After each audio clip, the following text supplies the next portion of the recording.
occasions? Either you're able to declare anything? I think Adam's already declared. I think Barras will probably play. We've got to train today, though, so I think if we get through training, he's available. So and McGovern will play as well, back from suspension. So they're the two guys I think that will come back.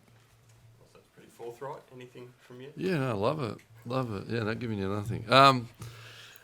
We're going to same our training session today. And we've spoken about already if both get through. I think if Rory gets through, he'll definitely play because he's been seasoned and playing. He's been really important to us. And then if Aaron gets through, well, then we'll sit down and have a serious consideration. But it's been a long time out of it. He's saying that he's done a mountain of work. So, and Sean Darcy has been really courageous as a young ruckman and a lone hand, so to speak. So. A bit of thought and decision. We'll get to match committee finalise things. We've had a bit of a look, obviously, assess conditions and take it from there. Can you play all three of those together? Yeah, you can. Yeah. Is it because Rory can play predominantly forward and fill that sort of Hogan role maybe, and then you can have the two ruckmen separately?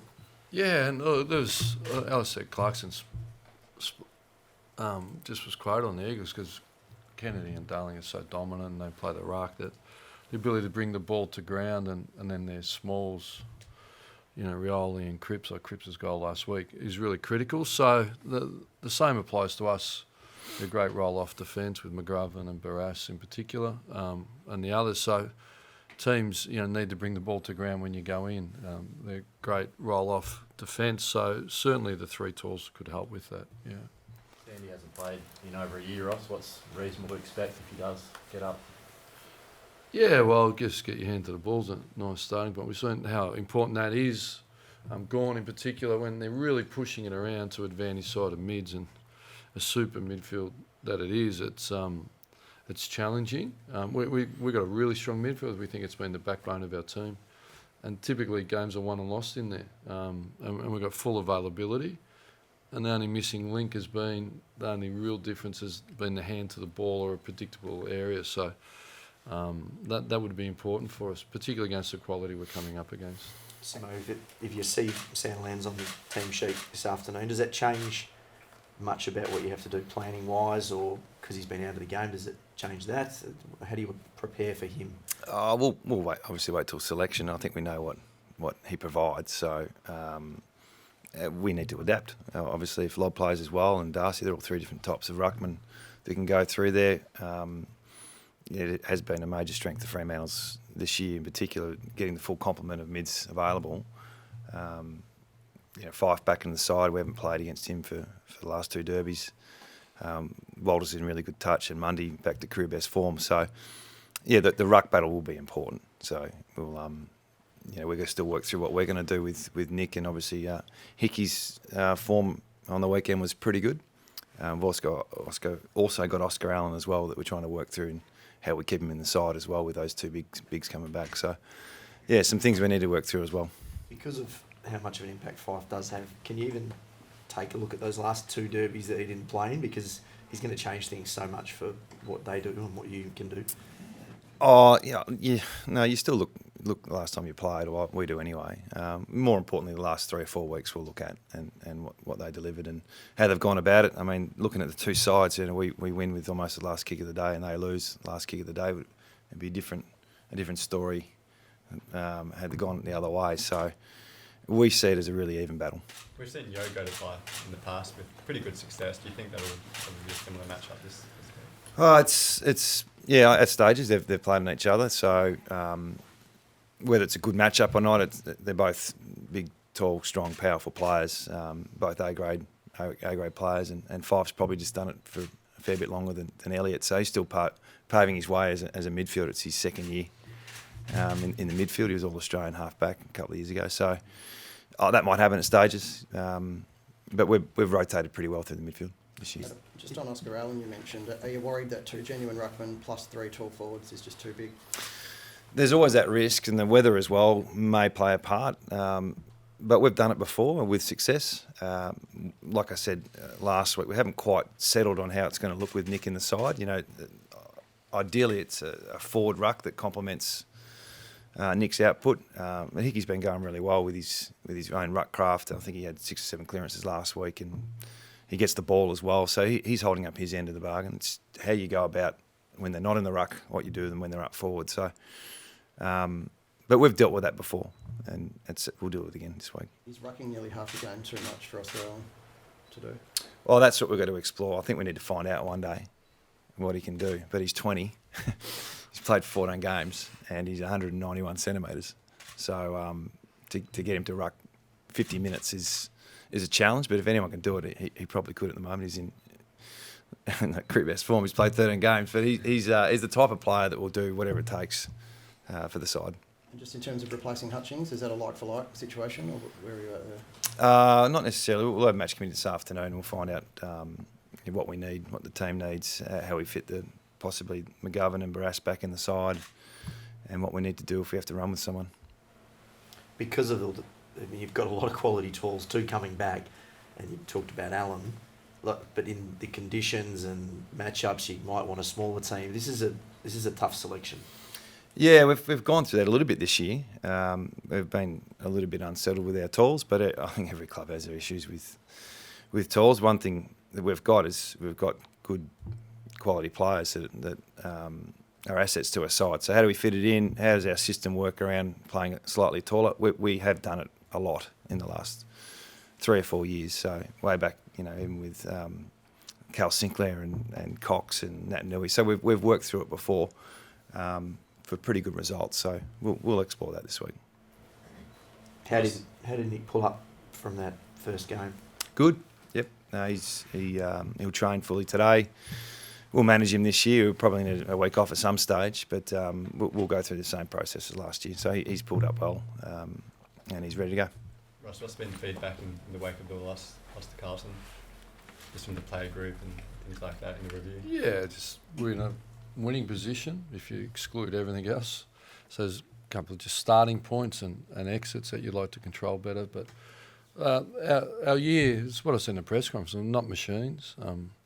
People upper echelons of the ladder have had big blowout games. We haven't had that. Our biggest loss is 26 points. We've been in every game. Could have easily had a couple more, but we haven't. So we feel like we've grown and improved.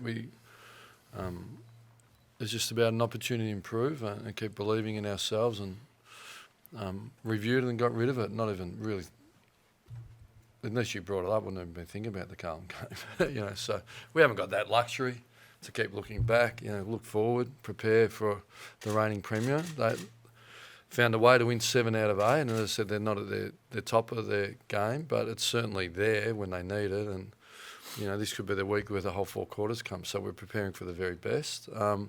But ultimately, to write your own story, you just got to play good footy. We've written our own story for the bulk of the year. It's been positive. We're growing. We've had some availability challenges, but we seem to be stepping up. And it's great to have our captain in the derby. Yo has gone to him the last few times and done quite well. So I'm sure Nathan's keen to handle that aspect coming at him. And it's a home derby, the RAC derby, the 50th derby. So it's significant as a club that we want to play well in front of our home fans and members and corporate partners. How big a boost is it to have 5 into this derby? Yeah, well, you want your best. I coach better when I got good players, so he makes me a better coach. So I like that. That's good. Adam, yours previously said he loves the battle of these big name players. Is that what he said? Yeah, he said his name. Okay. So he loves the competitiveness. Would he come to you during the week and saying, I want to fight or anything like that? Oh, he might. Yeah, he hasn't yet.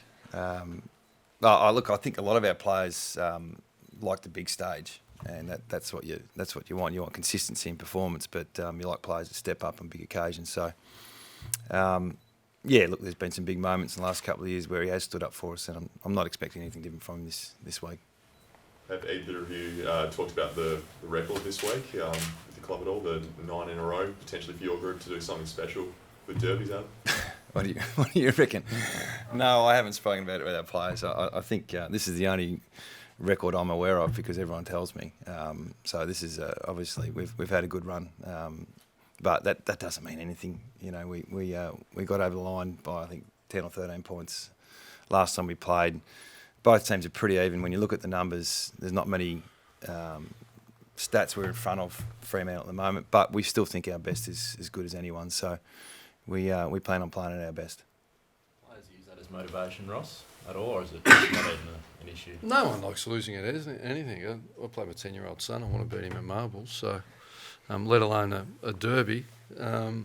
So they're competitive beasts, and you can't sneak around in league footy. If you want to play finals, this game counts, and you need to win. So, but you got on the other side of the ledge, you got the reigning premier sitting in front of you. So, it's certainly we're as keen to win as ever. The past counts for nothing, so it doesn't dictate future performance, So we're possibility mindset, anything's possible, but you got to back it up with action, and for the most part we've been doing that. So we have some real belief in ourselves, but no one's got more belief in the competition than the Eagles at the minute. So it's going to, both all things being equal, it should be a great contest. But the past doesn't count. It's only the next moment that counts. Ross Hayden Valentine, is he in the frame? No, he's unlikely. It's difficult. I wouldn't have even spoken to Hayden. He'd be hopeful, but he'd be in that 26, 27, 28 players that we're looking at. So he's 2 back from a hamstring. He's been a great warrior for us and still is. He's a great leader around the place and brings plenty of energy. So I'd like to talk to him first, but he knows probably on performance and just coming back with 2 games that it's unlikely. But anything can happen in the last session. And anything can happen in the season on availability. So it changes on the flip of a dime, and we've seen that with Hogan, Lobb and Pearce. You blink and you think you're travelling, and then all of a sudden you're in a bit of a pothole and you've got to claw your way out. So that's why we'll just focus on the next session and count everything, add everything up then. Simo, you've spoken about Derby Week in the past and how you've handled it differently at times. How do you handle it now? That's a good question. I know when I first started, just trying to get a read on how to prepare the players, I was a little bit unsure. So I dare say I went overs in terms of trying to build it up for what it was. I think our record was pretty poor at the time. And I probably didn't handle it. I was a first-year coach and tried a few things that just didn't work. So very routine-based now. We've got a system in place with our week, and there's a few things that happen differently throughout the week with me personally, but with the players, I think it's a pretty consistent build-up. So we present and prepare the same way now, and we obviously address the fact that we're going to be playing in front of a hostile crowd and at home. But other than that, it's business as usual, really. The players get a bit of banter during the week from fans and family members and things like that. What about as a coach? Do you get any of that at all? Trying to control your kids a little bit would be the priority, I suppose, at home. But they ride the waves. I think my son asked me a couple of years ago if I was going to retire. I think he meant was I going to get the arse. Those things, they come and go. But the rivalry, it's great. It's great for the state, and it's great for WA. And I think we enjoy playing the games. And like I said, unique part about it is you're playing at your home ground in front of 50,000 people that don't like you. And Ross, what about for you? How do you handle Derby Week now and the banter and I started a thread on WhatsApp with Adam. Other than that, I try and keep it routine. I think the kids copped a bit at school on the Monday after the losses over in that triangle in the west. Pretty normal. But, it's important for our club. At all times we're representing our club and we want to make our members and our corporate partners proud and our football administration. And ultimately, you're judged, by your performance on the field, and there's no hiding from that fact. But I think we're as well as prepared as we've been for a long time. So have the kids spoken to you about that streak, saying, come on, Dad, what's going on here? Well, my daughter wants to finish her schooling in Perth at PLC, so she said, you need to coach better. So I've sort of taken that on board over the summer and turned things around a little bit. So she said, you need to keep it going, Dad. Well, this will be the first time Andrew Gaff has played in front of your crowd since what happened last year. What sort of reception do you think you'll get? I can't read people's minds.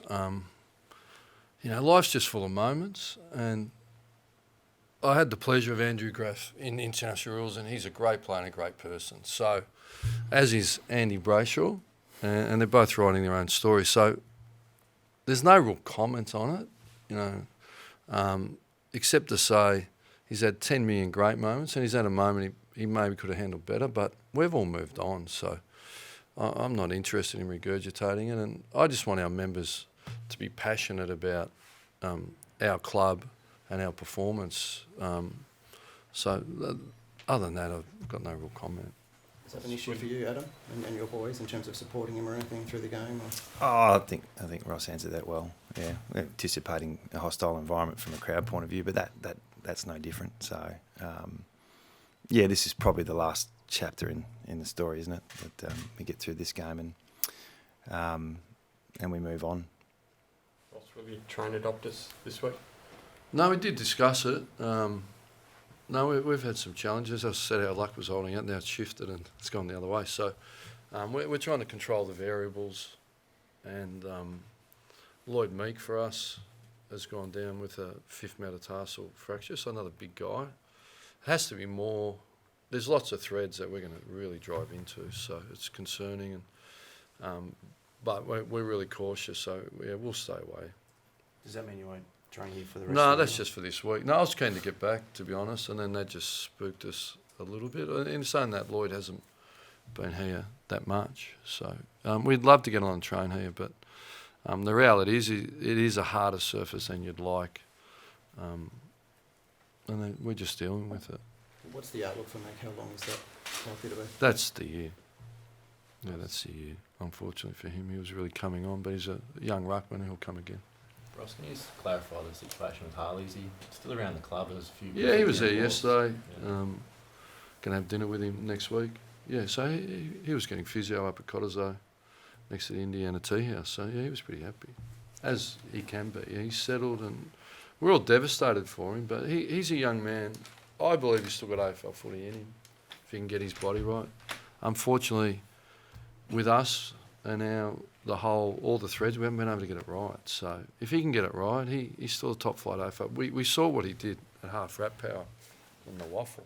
Unbelievable, So if he can get to full fitness, and someone, it's unlikely he'd be with us next year. I think Harley knows that. But we're going to rehab him and we'll work through with his management. Cole Young, who's really taken care of him. And hopefully someone out there's got a solution, or a club or a guru out there can get him right, because he's a pretty special talent and it's devastating that he's lost to the game, to be honest. Do you just feel like as a club you've exhausted every avenue you can with him? Yeah, and Harley has. We can't speak highly enough of what he's been through and how he's held himself together and how he trains. So there's a lot of misinformation out there. So, but it is what it is, and we're a professional sporting club, and we need to focus on what's available and get it done. Thanks. Let's talk about the summit earlier. Can we say that this is it now that? Can I just clarify that? I misread the email. It was just a meeting and it wasn't a summit, so yeah. Talk it up.